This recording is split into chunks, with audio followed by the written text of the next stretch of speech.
British অভিনেতা ও কৌতুক শিল্পী রাসেল ব্র্যান্ড মঙ্গলবার যুক্তরাজ্যের একটি আদালতে হাজির হন। তার বিরুদ্ধে নতুন করে 2টি ধর্ষণ ও যৌন নিপীড়নের অভিযোগ আনা হয়েছে।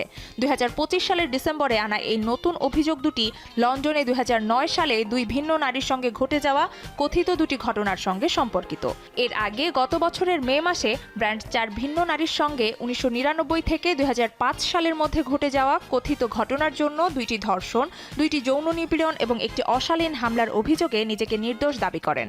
আদালতে হাজির হয়ে হালকা নীল রঙের বোতাম খোলা শার্ট পরা ব্র্যান্ড কেবল নিজের নাম ও জন্ম তারিখ নিশ্চিত করার জন্য কথা বলেন। পরে তিনি শর্ত সাপেক্ষ জামিন পান।